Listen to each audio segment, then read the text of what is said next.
This is my own little tribute to the Nostalgia Critic's Old versus New, in which he takes an old movie and compares it to a recent remake or something of a similar nature. Now, I'm going to do this with my absolute favorite movie of all time, 12 Angry Men. This is hands down my favorite film of all time. But recently, I've discovered a remake that was made in 1997 starring Jack Lemmon and George C. Scott. So I went to investigate this a little bit, and I found out that both of these movies yield a 100% on Rotten Tomatoes. That's really saying something. I mean, if both of these movies yield a perfect 100 on Rotten Tomatoes, then there's no way anybody can pass up comparing them. So, let's see, despite the opinion of the internet, let's see which one is truly better. This is 24 Angry Men, 57 versus 97. First things first, who is the better juror number 8? Is it Henry Fonda, or is it Jack Lemmon? Well, let's take a look at Henry Fonda's character first.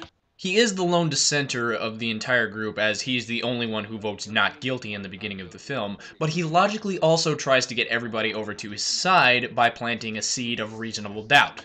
And as juror number 9 says, now, he doesn't say the boy is not guilty, he just isn't sure. now that's very clever, and he's also very, very careful never to contradict any of the other jurors, but rather explain his uncertainty to them. Jack Lemmon, on the other hand, he doesn't seem to have that same kind of uncertainty that Henry Fonda does, because he seems so confident in his decision that there is just no way he can be wrong. But to be fair, he does explain a thing or two to a few other jurors that Henry Fonda never even talked about in the original. For your information, it's happened in the past that people have been convicted of murder and then executed, and later, years later, someone comes along and confesses to the crime. So just to recap, with Henry Fonda's performance, you know he's trying to plant a seed of reasonable doubt. With Jack Lemmon, on the other hand, he seems to be saying, this is my opinion, and here's why I'm correct. And it seems like without having that uncertainty, it's kind of hard to believe him. So I think most of you saw this coming. The better juror number 8 is Henry Fonda. Now, I think it's obvious that juror number 8 is the protagonist, but his antithesis, that goes to juror number 3. Now, we're going to compare the antagonists of both films. Who is the better juror number 3? The distraught father that believes patricide can be committed by any boy like the accused. In 57, he was portrayed by Lee J. Cobb. In 97, he was portrayed by George C. Scott. Now, let's compare the two performances. This is the better juror 3. Let's take a look at Lee J. Cobb's performance first. First of all, he does do a fantastic job and gives an incredible performance, but really, let's take a look at his character. He's trying to win people over to his side and make them vote guilty using nothing but bias and verbal abuse. Here's a few scenes where he's trying to convince people. The kid said he was going to kill him, and he did kill him. What's the matter with you guys? You all know he's guilty. He's got to burn. You're letting him slip through our fingers. Why don't you take that stuff about the old man who lived there and heard everything? I mean, he just yells almost every single line he has. It gets so monotonous. George C. Scott's performance is a little bit more subtle, because to me, personally, it looks like he's trying to get people over because of genuine belief rather than bias. Plus, he also makes a few references that the original couldn't have made because these people hadn't existed yet. And J. Walter Thompson over here. But what makes his performance better for me is that I actually believe he is trying to convince the other jurors to agree with him, even though he's biased. It's a much better interpretation than... How does he know how long 15 seconds is? You can't judge a thing like that. well, that.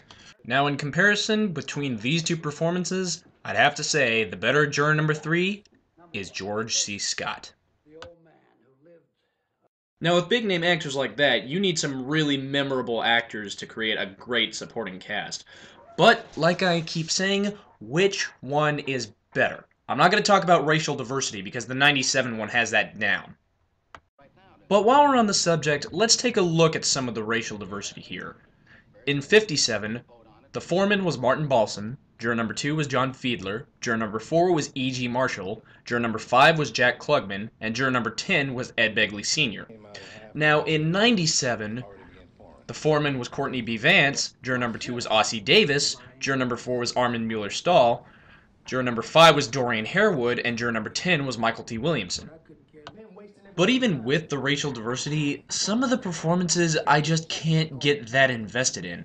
Here's an example. You cannot play like this with a man's life. What is wrong with you? It is a terrible and ugly thing to do. Do you not care? Wait a minute. You can't talk like that to me. I can't talk like that to you. So the 57 cast gave a better performance for 2 reasons. 1, it was an all-star cast, and 2, they seem to play off one another brilliantly, whereas the 97 cast, it just seems a little bit thrown together. So the best cast goes to 1957. The main drive of both of the movies, however, is logical arguments, so some of them have to be better than others, right? Well, for the most part, they're all the same in both movies, but let's take a look. Like I said before, Jack Lemmon explains a few things to some of the other jurors that Henry Fonda never even mentions in the first film. But other than that, there's really no difference between the 2 stories. But here's my argument. Number 1 is that there are 2 arguments in the 97 version. One of them makes total sense, and the other one doesn't. For your information, it's happened in the past that people have been convicted of murder and then executed, and later, years later, someone comes along and confesses to the crime. You talking to him like that for? Huh? You know, a guy who talks like that to an old man ought to get stepped on, know what I mean? You ought to have a little respect. Also, the 97 version sounds more like a discussion, whereas the 57 version really just sounds like they're reading the script. So really, best interpretation goes to 1997. Now, we obviously can't talk about best story because both of the movies have the exact same story, so let's take a look at the ending, see if that does something for us. The vote is 11-1 in favor of acquittal, and Juror 3 reveals that he's had a bad relationship with his son. I don't think this one is a matter of which one is better, I think it's a matter of which one is more emotionally powerful. Now, my argument is this. George C. Scott breaks into tears a little too early for me to actually feel any sympathy for him, but Lee J. Cobb, he throws his picture of his son on the table and then he starts ripping it up, and nobody says a word to him. Suddenly he realizes what he's doing, he comes to his good senses, and then finally,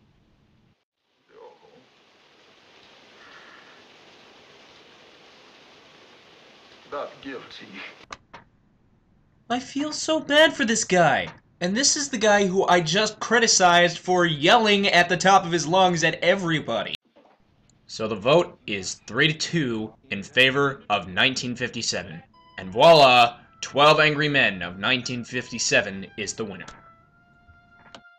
And that was 24 Angry Men, an old versus new. Well, thanks for watching, and if you don't agree with some of my opinions, then just leave some comments down here and we'll debate it. Alright, well, thanks for watching. See you next time.